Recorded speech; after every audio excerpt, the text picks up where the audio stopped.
It's the doctor's surgery. We do it each and every Tuesday morning from what should be 8 until 11. This morning we lost the hour of the show due to, just heavy traffic and lack of parking. Like I said, the lockdown did not take place, you know.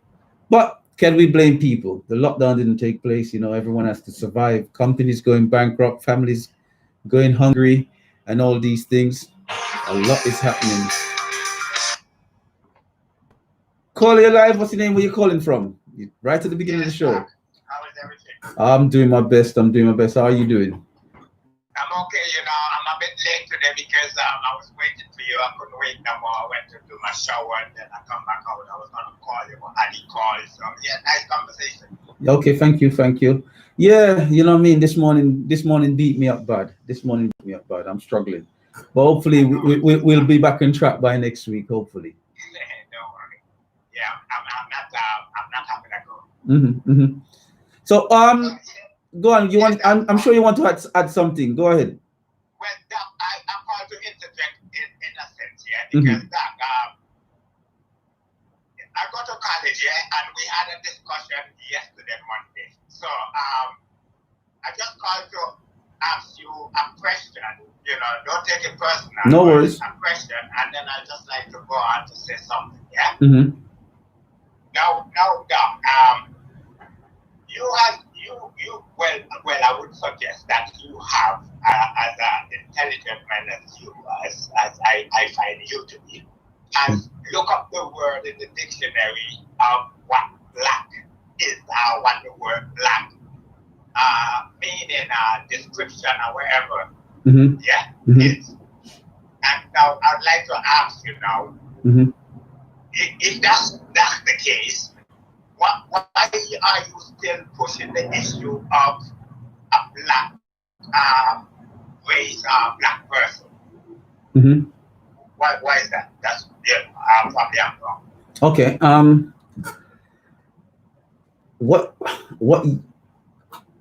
There is two ways to look at it. Yeah. What you make reference to in terms of people using different coin phrases to express the people that are melanated. Some people call them hue men, as in the HUE. Some Yeah. people will say melanated beings. Some people, like yourself, would say indigo people and Carbonated people. carbonated people. That's what we make them up. So people would. There's been so many different derivatives and terms that have been thrown out there, right? Over the years of studying all these different terms that are used to explain who we are, none of them have been in a tongue that we recognize as our own. So we, in any term that we use, we will always be finding the term that best fits based on a language that's not ours. Because until you use the term that we would have coined for ourselves, we will always be using a term that someone looked on and coined us. Even And when you we, think that's okay? no, no, I'm just explaining it. I'm just explaining it Yeah. first and foremost. So even when we say we're people from, like, we're Kemetans and all these things and all these things, Yeah. and Ethiopians or ether beings and all these things. Yeah. It's what someone came in and saw and used to describe. It's Yeah. not Yeah. it's not what the individuals used to describe themselves. Yeah. Nubians, this, that, all these terms. I can the list keeps getting longer as the names come back. Now, which one is the most appropriate? Which one is the best fit? Because they're all in a language that's not ours. I look at it in the sense that it doesn't matter to me, because I know who I am. What the phrase I use, I'm happy to use whatever phrase depending on who I'm speaking to. So if I was sitting and I was having dialogue with you, I would have no qualms in saying indigo people, and it would be probably become automatically part of my the words that I would be used, you know, what I mean, to emphasize my points as I'm discussing things with you, because I wouldn't have any problem with that. If I'm speaking to someone who's like pro Pan African, I wouldn't have no problem with saying Kemetin. You know, I don't have problems in terms of any of the aspects of the terms I use because of the remit of where the person is coming from with it. However, when So let me ask a question now. So you would say that whatever the word you use, whether it's black or or whatever, is an individual acceptance. It's an individual acceptance. It's where you are in your mental development or your journey. That's exact word. I think you're using my word. Yeah. So where people are on their journey is what determines how they classify themselves or they view themselves. With the term black, a lot of people have an issue with the term black because they say black means dead or death and all these stuff, right? Well, the person who gives you the word black is who described that word, because English is a language that is a given language, like studied, and the English language was for a reason, you know. It's and it was for a reason. It wasn't for other language just as a language. Yeah, let me throw a little thing in the works. Let me throw a little spell in the works. If white people are looking at the term black to mean those negative attributes, right? Yeah. That means the term black is positive. And the reason I'm saying that is quite simply this. For you to look at something and say that represents that, that means it's opposite of yourself, it's opposite of your nature. Yeah. So whoever is sitting in that seat, for them it's positive. Do you get what I'm saying? It's I'll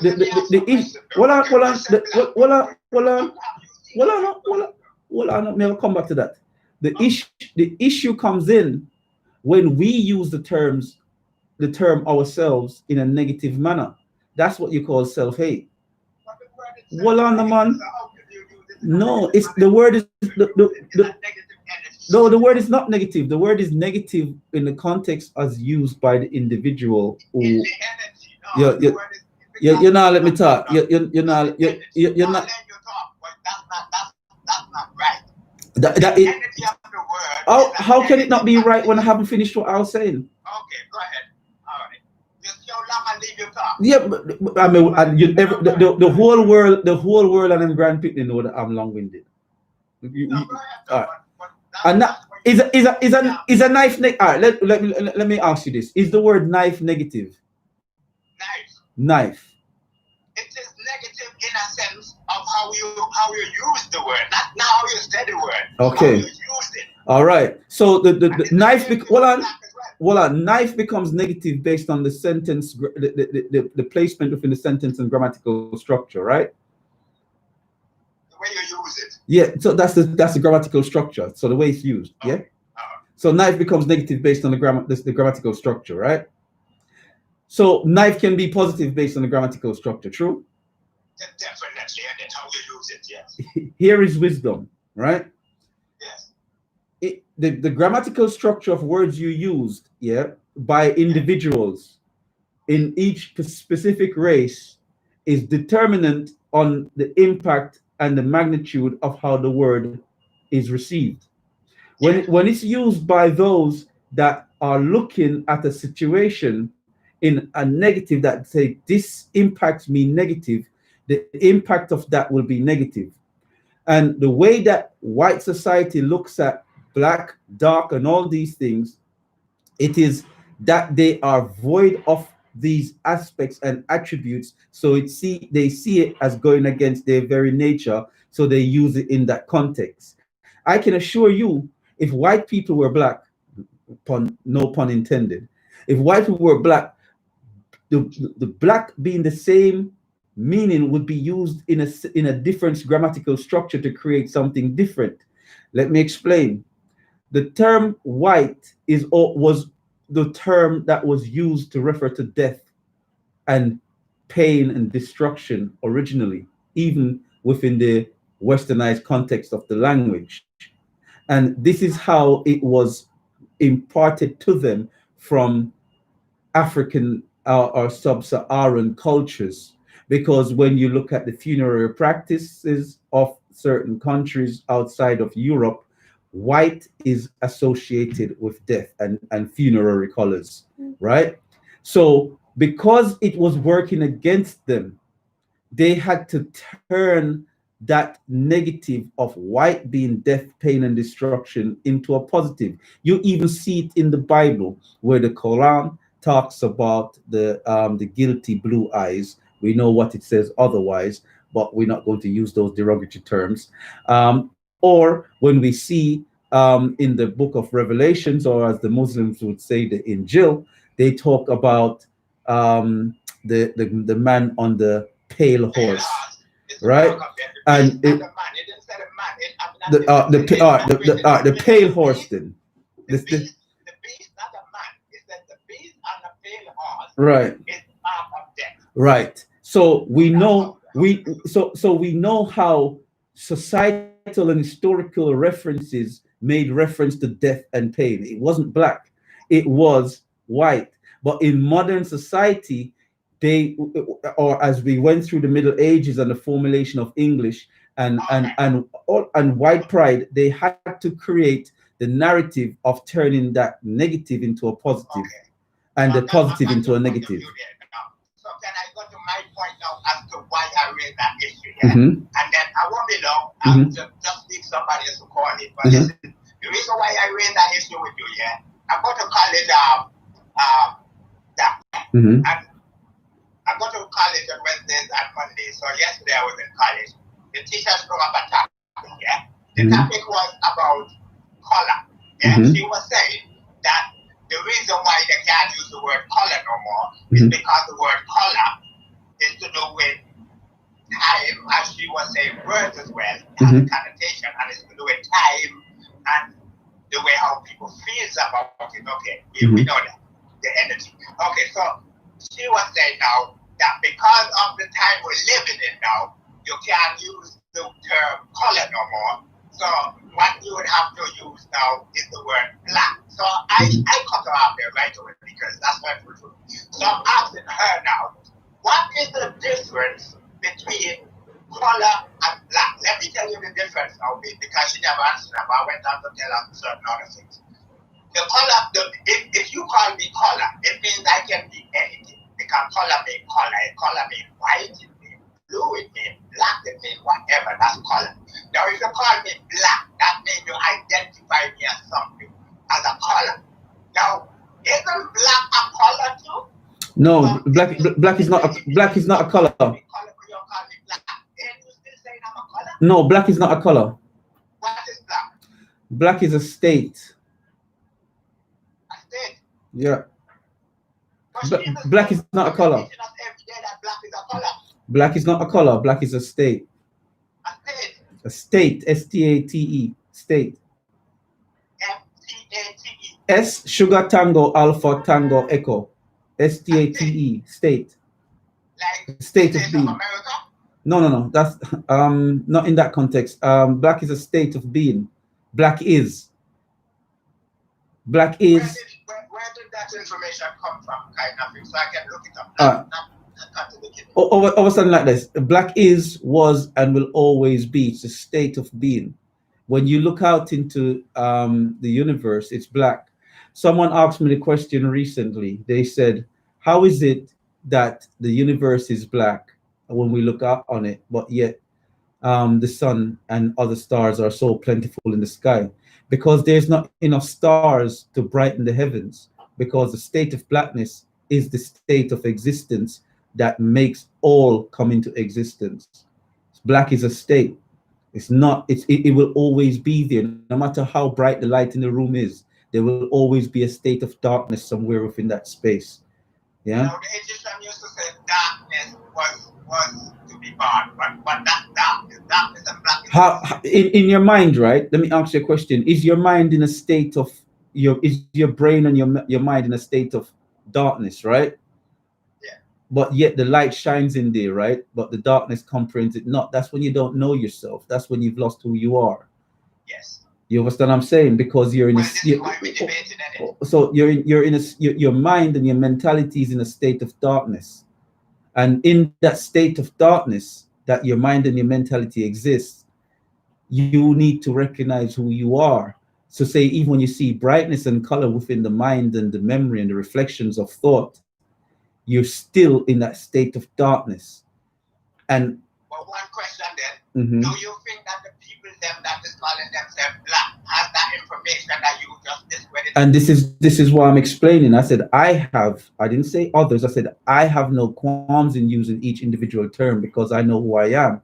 And when I hear the term black and I say the term black in reference to myself, I know where I'm coming from. It's my responsibility to help my fellow black man to recognize what I mean, and woman, as the producer shouted, to recognize what I mean and to bring their mentality to their awakening, not to my level because that would be disrespectful, to their awakening, that they themselves recognize themselves in any context that someone tries to throw something at them. They know who they are and they stand firm by who they are, and where the words no longer have an impact because they know how to decipher and break down the words within their mind and not use their own words against themselves.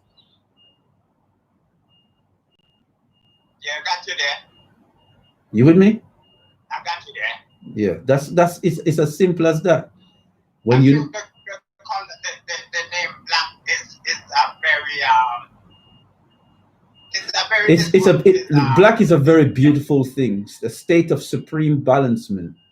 It's so beautiful, it's unbelievable. When you look out in the starry night and you see those stars littered against that black backdrop. Where did the word black come from though? Where does it arise from? A state of the state of balancement. We were referred to as black because we were always in a state of supreme balancement. We were always balanced beings. We're still balanced beings even in our confounded, confused state. Our ancestors, the Egyptians and the Kushites, did they use that term black? It may not have been black in the term BLACK, but in the term of Nukt. In the ancient hieroglyphics, we know that there was recognition for that original black dot. But Nukt is God, though, isn't it? There you go, man. So, what that signifies with black? You said Nukt is God. You are God. You're your own God. Yeah, I got that, you know. But, yeah, but I don't know how else to explain it to you. With that word, so I'm just trying to. I don't know how else to. That word is offends me more than. Yeah, but you remember when I said last week? I said, hold on. You know when I say the head wrap offends me, yeah, the head wrap offends me. But then there's aspects to the head wrap that is decorative, that is of us. But there's parts of the aspects of offends me, and it offends me because it was something that was forced onto the women during a time when white women were feeling subordinate to the texture and the beauty of the black hair, and it was forced onto them to hide it, and black women lost pride in their hair. So now when you see black women, for them to be considered eloquent and beautiful or even sophisticated or fashionable, they have to have this big long weave on their head.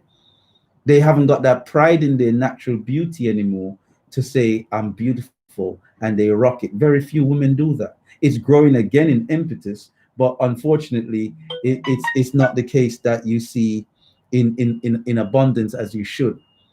So you're taught to hate yourself in every aspect. If it was taught like what you said, I wouldn't really have this kind of problem I have with it. But it's taught in a negative way, in the sense of, why should I accept something that is given a negative energy? That's what I'm saying. No, because you choose what is you and not someone else. If someone else is going to delegate and dictate you, even in the choice of words they use, and for you to accept it when you receive it, then you are not yourself. Only when you are you and you know who you are, and no matter what someone says, it doesn't mean anything. You know what I mean? If someone calls you the N-word, you know who you are. You know, you get what I'm saying, and how you and how you respond to that, how you respond to that and deal with that is based on what level of vibration that you're on at that time. You might lick down the person, or you might deal with them on a more mental level, or you might just choose to ignore. It's all dependent on where you are and how you know and feel about yourself, and what you feel to exercise through your own through your own will, because that response might come at a price, irrespective of whatever it may be. So I won't say free will. No worries. This is a deep conversation, a good topic, and it's not just held here with me and you. It's been held in the college. Now when you go back in there, you know what I mean? Choose. Don't run from. You know when they call us primitives, and we hate that term primitive. We're the prime. We're the prime of everything. And when you look up the word prime, you start to see it. What that term that they turn negative means. I don't, when someone calls me words, because one of the first port of call is to know what they're saying. When they use the term inaccurately, I make them look like an idiot, because if they're going to come to me with a word that they don't even know the meaning of, then I make them look like the fool they are. You get what I'm saying? That's what I'm saying. And that's what we have to learn to do. When they call us nappy and kinky and all these terms, we have to embrace who we are and stop being ashamed and then running to say, don't call me that and all these things. You know, I asked a friend a long time ago, and he's Pakistani, and he was me and him, whenever we see each other, we're still very, very good friends. And I said, why are you so angry when they use the P word against you when it means such a positive thing? What's the P word? He's Pakistani. Oh, you mean that one? Okay, yeah.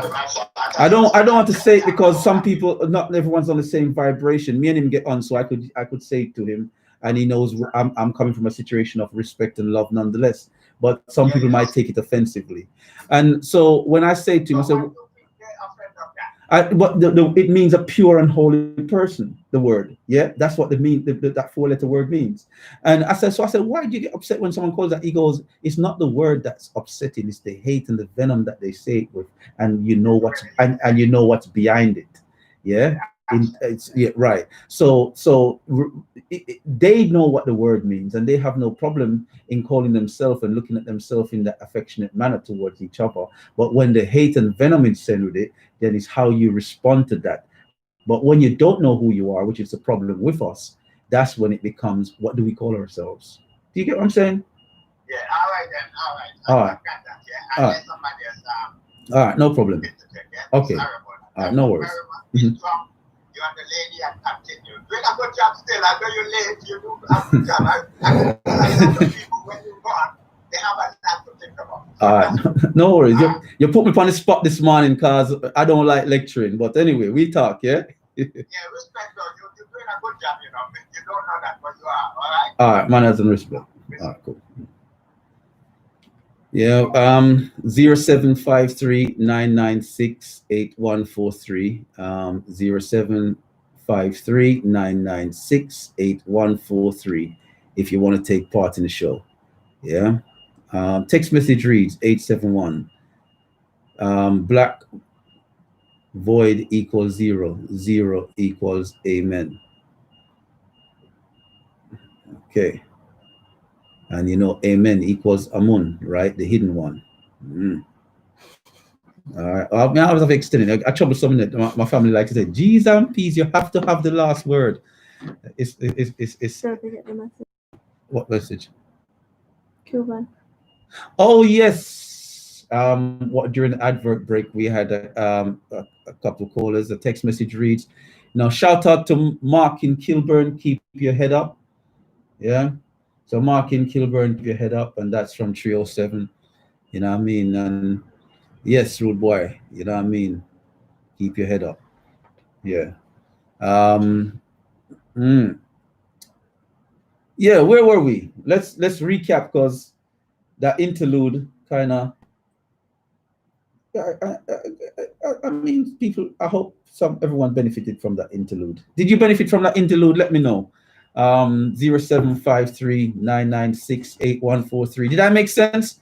Or was the whole bunch of waffle? 0753-996-8143. One last time for the money, 0753-996-8143. The power of the English language is unbelievable.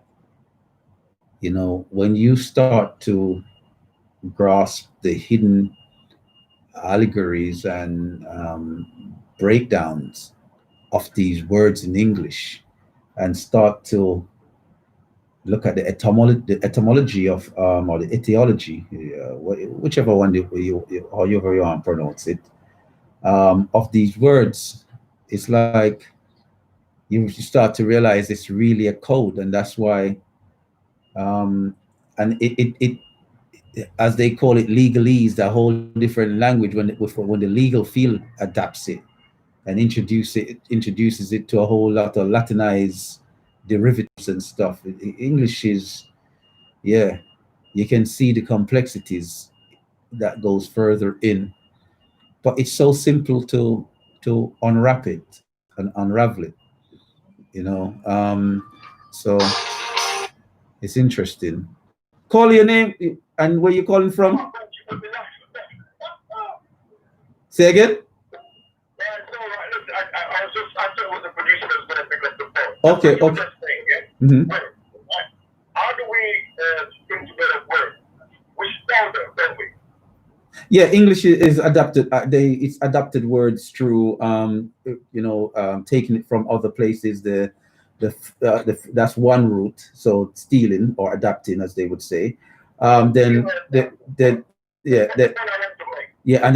phonetically or phonology is another transition. So gut became good or God. That's from the Germanic, so that's another adaptation, but somewhat true phonological terms. And then words are just like grafted in, through other means. Yes, but when we compose them, we store them, don't we? Usually it depends. Yeah, it's taken from. It's stolen. Is stolen because it's stolen. Yeah, yeah. I understand what you mean. What I'm trying to make is this: spell in its own means something else. Say again. Spell. You know the point you were making, how the language itself has different connotations and can be binding. That's what I'm saying. We spell the word, and the spell also means something else. Yeah. That's the point I was trying to make. Okay. Okay. Get it? All right. I don't fully get it, but I think I understand it. Okay. Basically, things that you say, you can either speak things into existence, or you can try and find things by word. Yes. Word. Yes. I get what you mean. We spell words, don't we? Yeah, I understand what you mean now. Mm-hmm. Yeah. All right. Cool. 0753-996-8143, 0753-996-8143. It's the Doctor's Surgery, Britain's first Black current affairs show. On today's show, apart from that interlude, if you're just tuning in, we were talking about the transition of things. First and foremost, we're talking about the BBC copying the format of the show. Let's say it as it is. The BBC, we know they listen, and trust me, we know they listen. Right? We know they listen. And how do I know they listen? Because we know you listen to BBC. Yeah. We know you listen. So the BBC copying the format of the show and trying to push a current affairs show for young Black folks, talking about Black affairs. Sounds familiar in it, BBC. We know you listen. We know you listen. Not just to this show. The BBC listens to Omega. That's what I mean. Okay? The BBC listens. They all listen to Omega. You too, LBC. I know you're listening. You get me? I catch you the other day too. Think I don't know you're listening. Who else is listening? I don't know. Probably the powers people are good. Yeah. All right. Yeah. So the BBC. So that's something that we talk about, and then we led on to the whole notion of a potential underlying coup in America, the outcome of the election, and we led that into the fact of where things are currently in terms of the possibility of Donald Trump remaining as president, and how he was correct with a lot of the predictions that he had made for the election, and then after the election. One, he was saying these postal votes would create a lot of uncertainty and fraud. We know that there's uncertainty and fraud. If you are a social media advocate, you will see that a lot of people with green cards voted via postal balloting, and if you have a green card, you can't vote. And apparently dead people voted. I don't know about that. I ain't seen no evidence of that, but you know what I mean? There's evidence of people with green cards having had voted. Yeah. So whether it was major enough, the electoral fraud that took place is another story, but we know that some took place nonetheless because of the ability to do so with greater ease via posting in ballots. And then we were speaking about the fact that he mentioned that the virus will go away after the election. And we said we have to put that into context of things. Now, all of a sudden, within a matter of a couple of weeks of the election, we have 2 vaccines being announced, right? That were in 3rd phases. We know we have to give a bit more credibility to the Oxford trials, right? Because they told you when they were in phase 1, phase 2, and phase 3, these vaccines trials in America said nothing till after the presidential election. All of a sudden, they're at phase 3, 90 to 95% efficacy for both. Think about it. That was hidden all the way up to the, like he said, all these things are done in a certain way to create a certain narrative. And as you can see, the narrative that's being generated and created from that is the fact that, you know, we're going down the line of the Bill Gates being the savior and ruler of the world. He must be Jesus Christ, or is he the Antichrist? You know what I'm saying? Where he is certification methodology, right? Whilst not have been adopted by the UK, has been adopted by some jurisdictions. We talked about Australia. Go back and listen to the beginning of the show. You'll get the full breakdown of that. Whereas the UK still holds a very reputable position. Can you?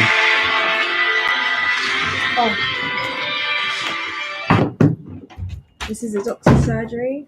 The number is 0753996843. Join us on YouTube by typing in the doctor's surgery. Filter by channels, and then subscribe to our YouTube channel where you can watch previous videos. Yeah, apologies for that. I had to take that call. So yeah, the narrative is going down the Bill Gates route. So now the government of the UK is taking quite a reputable position, and you have to respect the UK's government position at the moment. It's a very good position. They haven't changed any major stance, but what you're getting is like the major private organizations like Ticketmaster and all these other organizations. They're now saying that you cannot attend their venues unless you've got a valid COVID test and or a vaccine. So sooner or later, you won't be able to do any work within these contexts of things unless you've got a vaccine. One of the things that I wanted to discuss with that I didn't do in the first part of the show is now we've had 3 vaccines announced within the Western world. We know that there's one in Russia, but no one talks about that, and one in China, but no one talks about that. Now we have 3 vaccines, 2 in America and 1 in the UK, the AstraZeneca in the UK, and Pfizer and what's the last one? Look it up again. I want to give the exact one. So AstraZeneca and Oxford trials, you know, that's the joint between Oxford University and AstraZeneca. That's the UK based one that went to South Africa to trial in Brazil. And then we have Moderna and Pfizer in America. So of all 3, it's very odd that all 3 that are meant to be independent, unless there's been joint working in the background, which they quite possibly would have been or could have been, they are all using RNA approaches. RNA approaches which they say changes gene expression. So genetic manipulation. What would be the impact of that? And would there be any impact, negative impact, away from it being effective as a treatment for COVID? Could it alter someone's gene expression in other ways. And if they get the vaccine and the genetics are messed around with, and you have relations with them, and would that transition of genes and stuff mess around with your genetics? What could I'm just wondering. I'm happy. Eh? All the charts. All the Charles, what I'm saying? Think of, I wonder what all that means for, changing humans. It's interesting, isn't it? No one's talking about that. Is this the beginning of the Cyborg. the modern human, as they say? Not quite human, but you're human. Or is it the zombie apocalypse? Or is it none of the above, and people are just being stupid and everything's going to be fine and dandy? Only time will tell. I ain't going to dig into it because they're fussy about what people talk about, so I'm not going to dig into much. One of the other things that we spoke about just before the advert break, we gave quite a detailed spew on Black celebrities sucking their communities dry. Whenever we get that creative talent coming up within the Black community, or a very good idea, is stolen. So I will say this to all the Black entrepreneurs out there that are doing their businesses. There's plenty of good, positive advice that you can receive from the right channels. And if you're doing a project, ensure that you've got your NDAs drafted properly. Ensure that your project is well discreet until it gets to a point where there's a need to share, and do your best to get your project to a need to share level. You share, make sure that you minimize when you need to share, because the longer you can keep your project your own, private, from mouth to ear. This is what we've been learning all these years. When we say from mouth to ear, it's not about a true secret is what is sacred.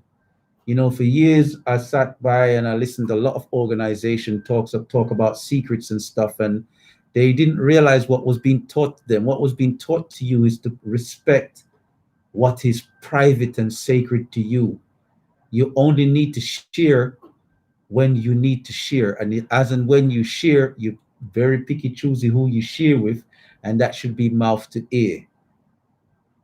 Yeah, and once it's mouth to ear and it's done in the right way, but you minimize that impact of stuff, you get things to where the level they need to be, so that when you do share, or by the time it does get out, it's too late. You're fundamentally in the position you need to be a great market challenger or an innovator within that field.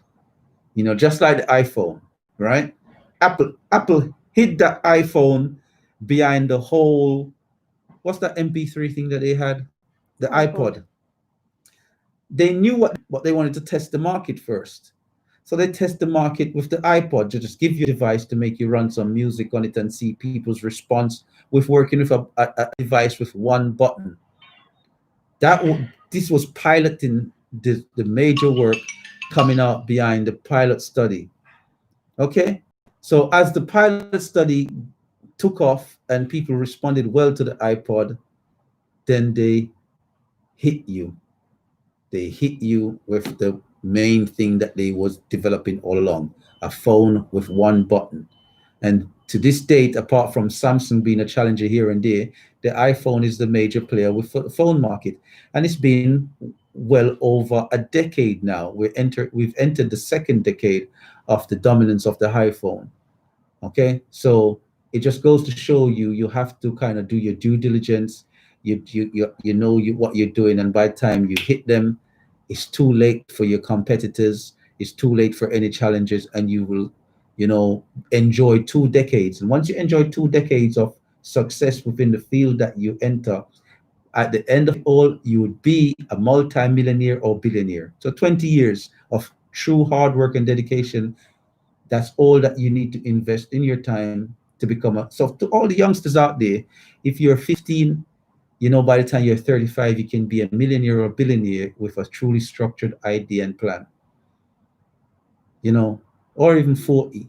But nonetheless, it's generational wealth, and you can make your children attain that level even faster because now you have the wealth to invest in them. So much so that we don't do things in the right way. We just blah, blah, blah, blah, blah, always chatting. You chat too much. Yeah.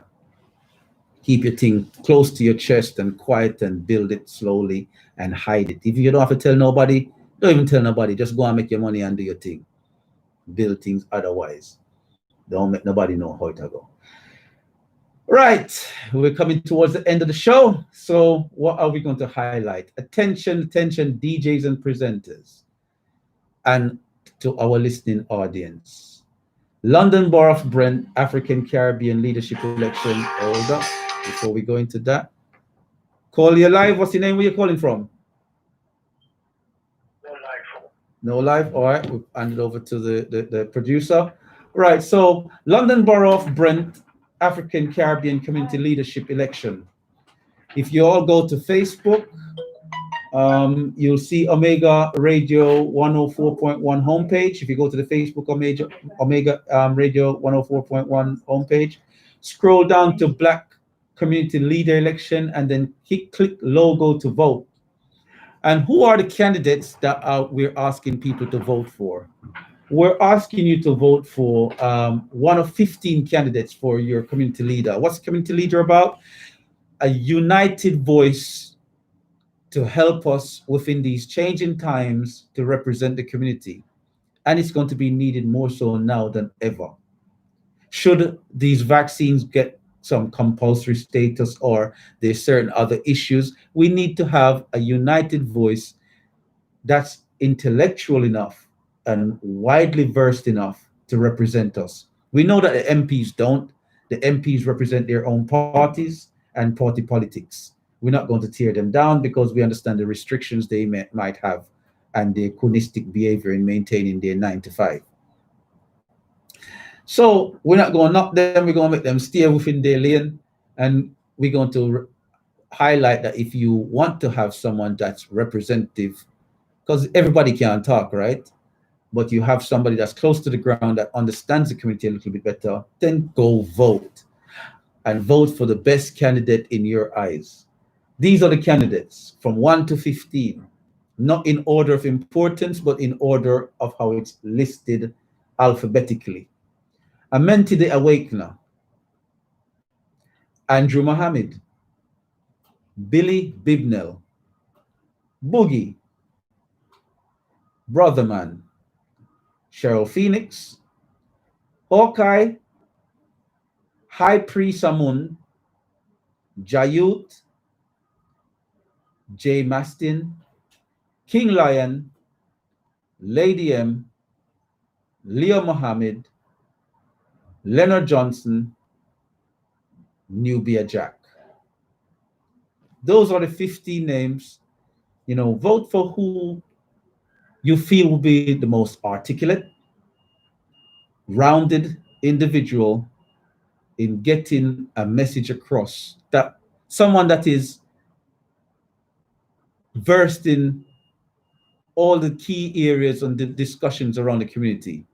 People that can go to these community meetings in Brent and argue to say, why is it that the front of Mr. Light Shop gets so much fight, but the front of Blue Mountain gets so much support in terms of parking space and all the little things there. All these little things count.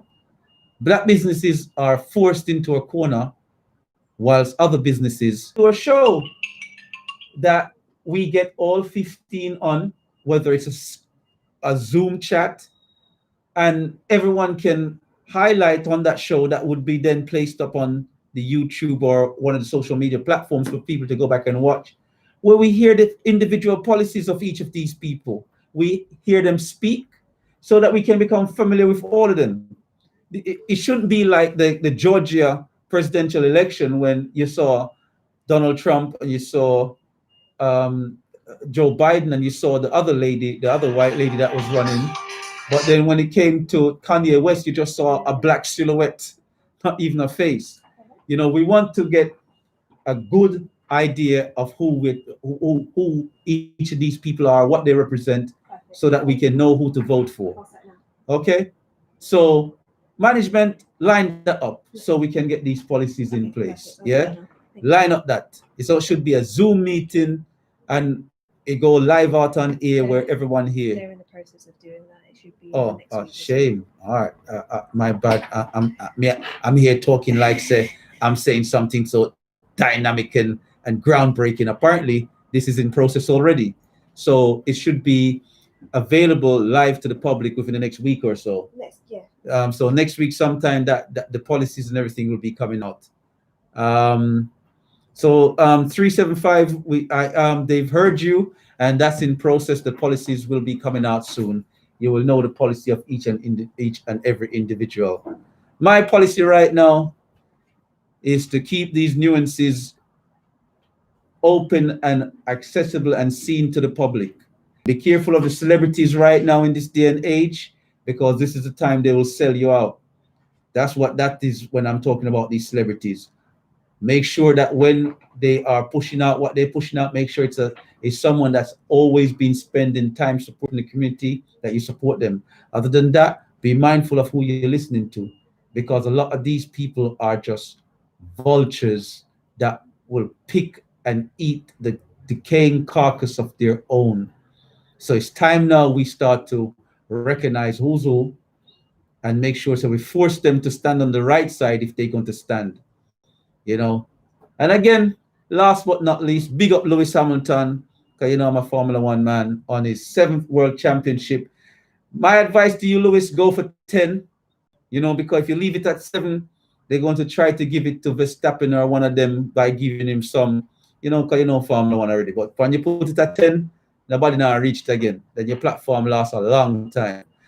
Until next week, it's been the Doctor's Surgery. Remember, the Doctor's Surgery is on YouTube. You can listen to this show and other shows by going to the YouTube channel, search the Doctor's Surgery on YouTube, filter by channels, and you know you can subscribe and listen to all the past shows. We'll catch you next week at the same time and the same place. All the best.